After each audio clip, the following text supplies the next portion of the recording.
You're listening to Stand Tall and Own It, the podcast for high-performing female leaders who are ready to make an impact by discovering the safety that comes from understanding their own value and exercising their own authority. I'm your host, Andrea Johnson, and I'm here to tell you it is time to just truly be you, my strong friend. It's time to stand tall and own it. Hey there, welcome back to another episode of Stand Tall and Own It. This is the podcast where we equip purpose-driven women to lead with authenticity and impact. I'm your host, Andrea Johnson, the intentional optimist, and today we're asking an essential question that any leader needs to answer. What is my leadership legacy? Now, we often think of a legacy as something that we leave behind at the end of our careers, but the truth is, you're building it right now. With every decision that you make, every conversation you have, and every person you impact. And at the core of that legacy is our why.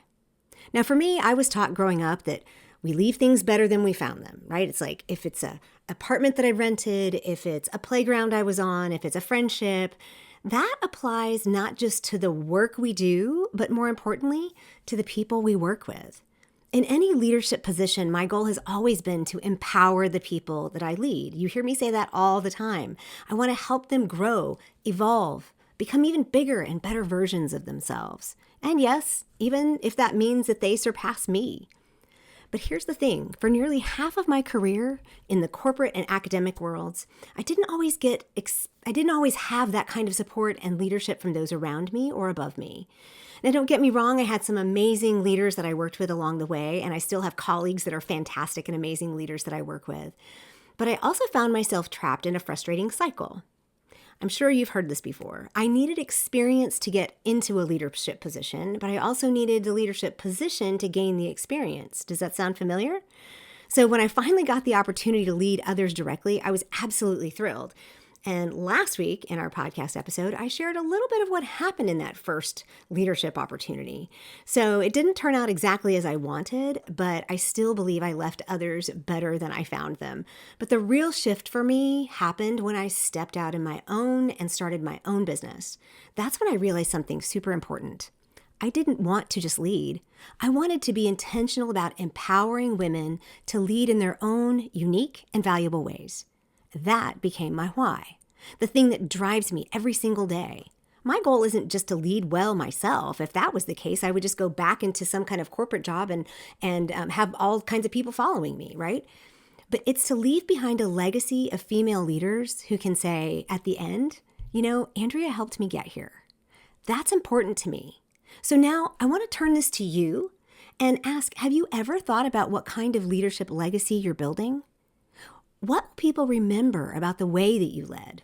Because whether you realize it or not, you're shaping that legacy right now in absolutely everything you do.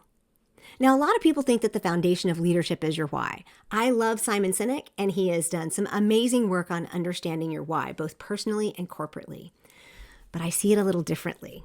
I believe the foundation is actually your who, because who you are informs your why, and your why then determines your what and your how. And I'll get into that in a little bit, but your leadership legacy isn't just built on what you achieve. It's built on how you lead, the values you uphold, and the impact that you make on others.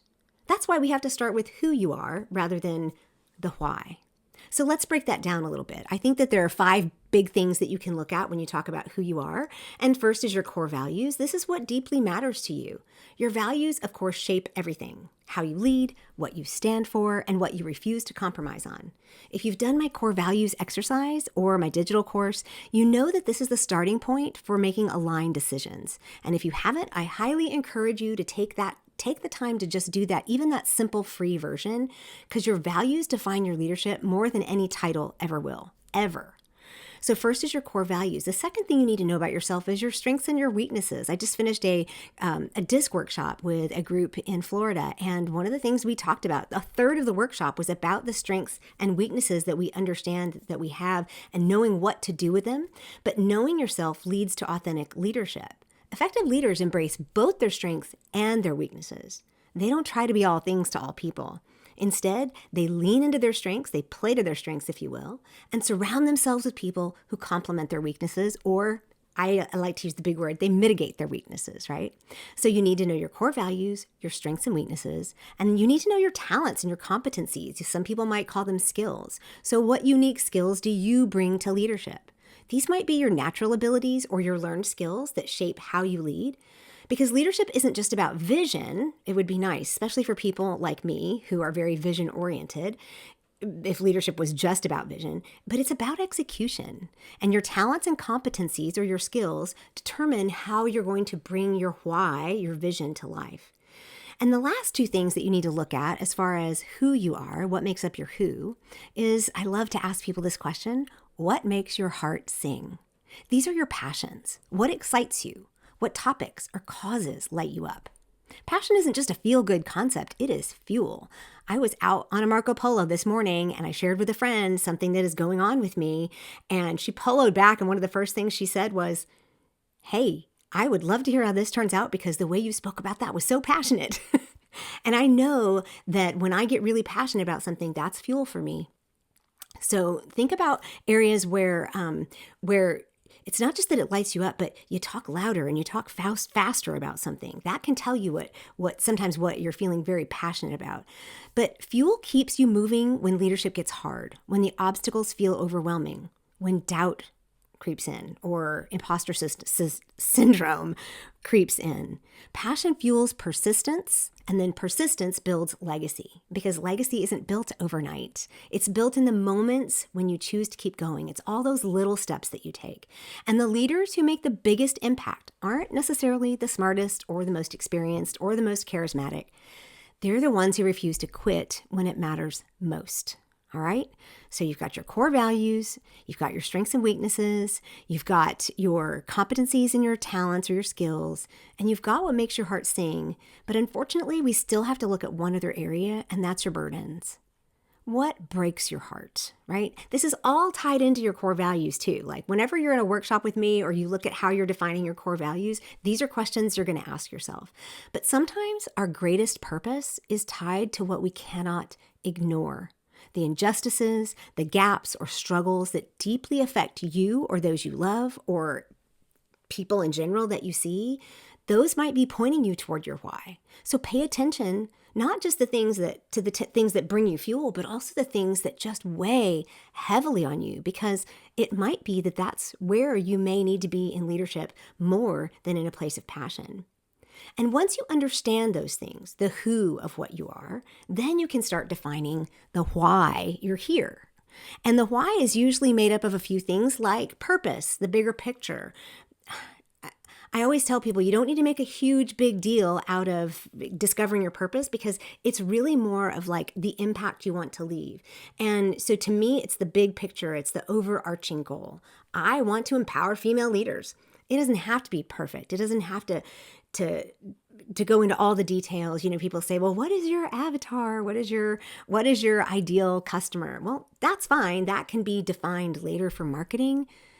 But my goal and my purpose is to help others think critically, create imaginatively, and lead effectively. I've been saying that for years. So your purpose is the big picture. But then the mission is the action you take to bring your purpose to life. You know, people talk about making a vision statement or a mission statement. The mission statement is what actions you're going to take. How are you going to act differently to bring your purpose to life? Some people also experience what I would call a calling. This could be something deep, personal, often spiritual, a pull towards your work. I believe that what I do here is a calling. I can't not do it, right? It's not like I've done this because I'm going to make a lot of money. I don't make a lot of money on this podcast. I do this because it's deep, it's personal, and there are actual spiritual things that pull me toward it. And it may be that if you go back to those things and say, you know, the 5 things that kind of make up who you are, when you look at your passion, it may not be a passion that moves you into what you do. It might be a burden. And this is where a call can really make a difference. So I think it's a good opportunity now, as we're just a few minutes into this podcast, but I've already delivered a lot of information to you. So this is a good time to take a beat, to pause and reflect. Maybe grab a notebook or open the notes app on your phone. Whatever works for you. You could even do a voice memo, but ask yourself, what fuels my leadership? Where's my passion? Or what burdens me that makes me want to get up in the morning and actually makes my heart heavy so that I have to do something about it? Those can all be pulls towards what your purpose might be. What fuels you? And what do you want to be known for, right? I want to be known for helping other women be better leaders. I don't have to be the best leader. That's not my purpose. That is not what I want to be known for. I want to be known for empowering you. I want to be known for, it's okay for me to be behind the scenes all the time. I don't have to be out front. I just want to make sure that what I do makes you better, right? How do I want to make people, ask yourself, how do I want to make people feel? I want to make you feel welcome. I want to make you feel like you belong. I want to make you feel like you have what it takes, that you can think for yourself, that you can move forward in all these different ways. Because at the end of the day, leadership is not about necessarily what you do. It has to at some point because you have to execute, but it's about who you are and how you show up. And that's what people are going to remember about you. Your legacy is going to be more about what people remember about how you showed up than all the things that you accomplished. So knowing your why is very powerful, but it's not enough on its own. A leadership legacy is not built on intention, I wish. What do they say about the road to hell? It's paved with good intentions. Leadership legacy is built through action. Your why must be actively lived through your principles, priorities, execution or mission, discipline, and results. I have a lot of lists this week, right? It's easy to get caught up in thinking about the kind of leader you want to be. But leadership isn't just about knowing. We can know all kinds of things, but if we never act on them, we're not doing. That's kind of my definition for wisdom. It's actually putting the understanding that I have and the knowledge that I have to work, using it in a practical way. So you don't create legacy by accident. You create it through the choices that you make every single day. And let's talk about what it might look like to actually live out a leadership legacy. The principles that you live by are the guiding beliefs that shape your leadership actions. These are my tenets of intentional optimism. This is the how we do what we do. And I'm going to walk through those with you in just a second because I think they're a really good way to look at this from a practical angle. But it also means that you're going to have to look at your priorities, the things that you say yes to, the things that you say no to, the things that you put on a daily list, the things that you say, all right, this month I'm going to accomplish this. It's most important to do that. In a conversation with my health coach yesterday, I said, I'm doing 4-mile walks in the morning, y'all. And I just enjoy being out there. I enjoy the birds that I hear. I enjoy the dogs that I see, the people that I meet, all of that. And I'm like, I don't know why I took this meeting at 9 o'clock in the morning because that means I'm going to have to do my walk earlier, which means everything gets bumped earlier. And it's like, that was a really good thing to say. All right, a priority is making sure that I connect with nature so that as I move forward, I can make sure that I have all the energy that I need to do for the day. So I'm going to keep that 9 o'clock meeting, but at the same time, I'm just going to be more and more cognizant of the things that are my priorities, the things I say yes to and the things I say no to. But also living out a leadership legacy has to do with how you execute, how you put your mission into action. These are all the operational steps that you take. And if you're not an entrepreneur, then it could be the steps that you take and how you execute in your job. It could be the things that you've decided, not only am I going to do this week, but this month and this year, these are the goals you put into place and how you do them. It also includes your discipline, the commitment to stay aligned with your values even when it's hard.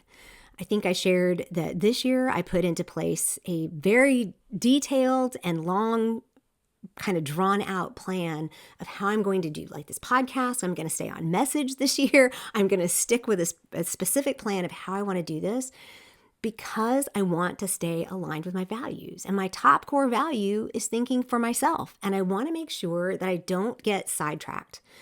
My best friend says, it's a shiny object for you, Andrea. And I want to make sure that I don't want to get sidetracked by shiny object syndrome or the latest thing or whatever garbage is coming down the pike. I want to stay disciplined and aligned with my values, even when it's hard. But all of that leads up to the results that you have. If you don't have any measurable results on the impact of your leadership, then you're not living it out in a way that's going to leave any kind of legacy. And don't get me wrong, I'm not about leaving a legacy. There's some people that talk about leaving a legacy as if it's some kind of memoriam that they'll have to this person. That's not what I'm talking about. You want to make an impact in where you are. And if you don't, that's your business. But if you're listening to this, you probably do. And you don't have to wait until the end of your career to leave a legacy. Your leadership legacy is built in real time through the way you show up, the decisions that you make, and how you lead others right now, today. And I just talked about how we do what we do. These are the principles and guiding beliefs. Intentional optimism is a very powerful framework for ensuring that your why doesn't just stay an idea, right? It becomes how you lead.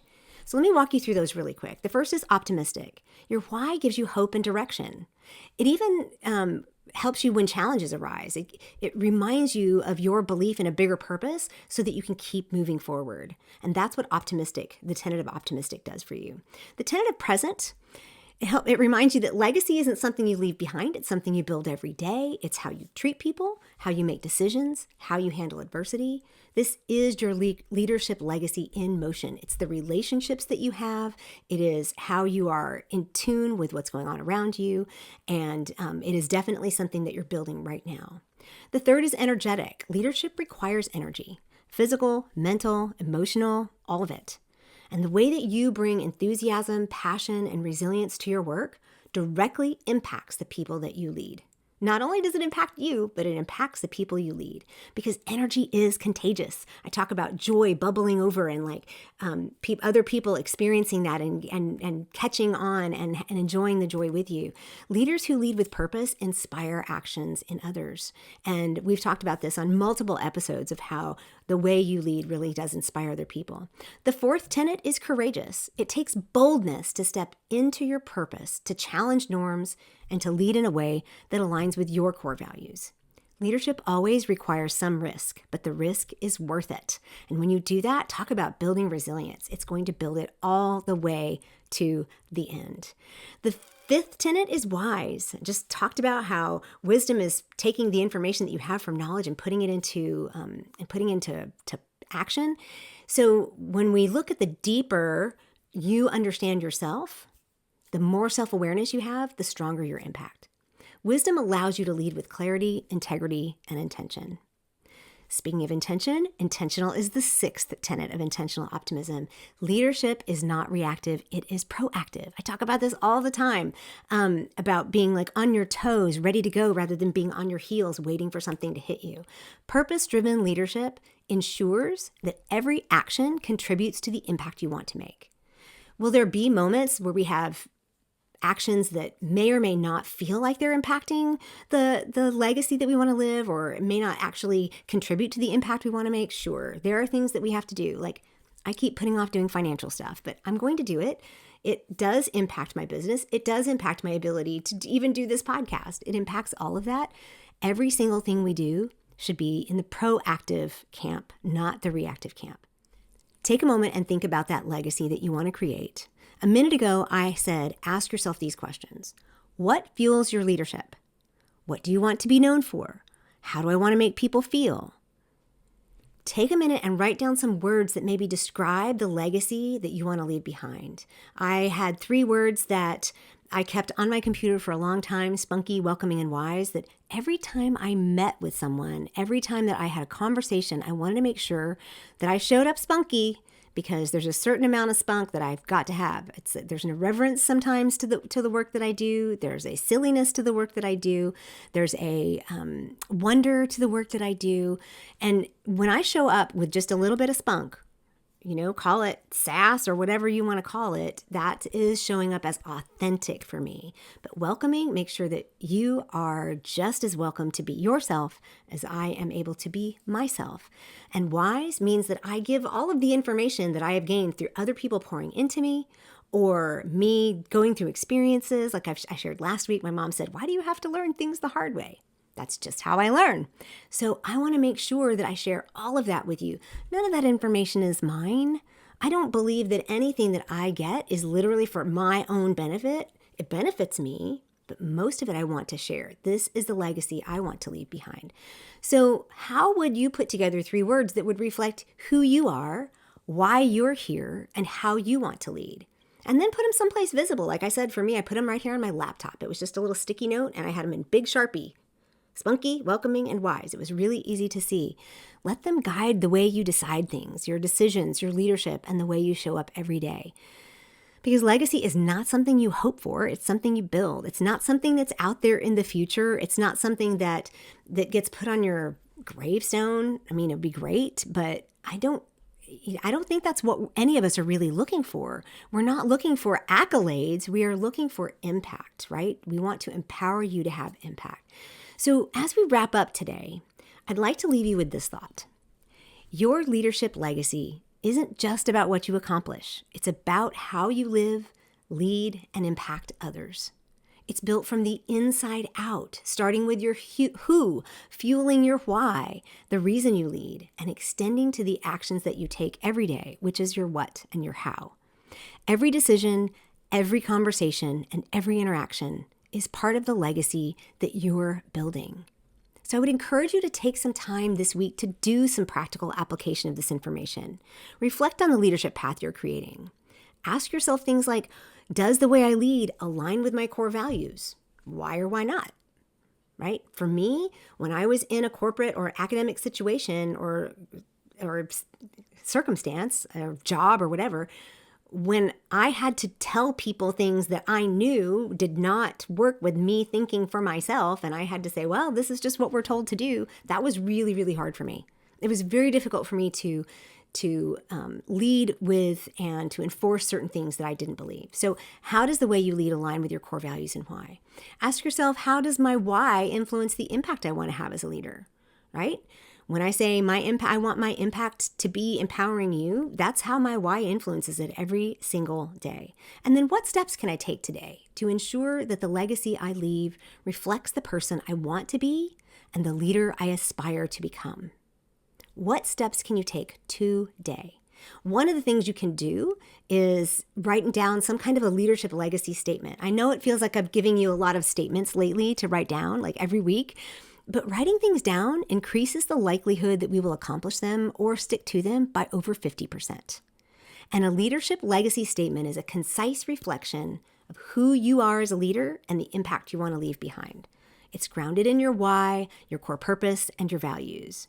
Here's a simple 4-part structure to kind of help guide you. And if you want, you could go into some AI generator like ChatGPT. That's the one I use, free version, or one of the ones, there's plenty of them other ones out there. I haven't used Google. I think it's Gemini. You never know the ones that will work. Either way, make sure you give it enough information that it knows who you are.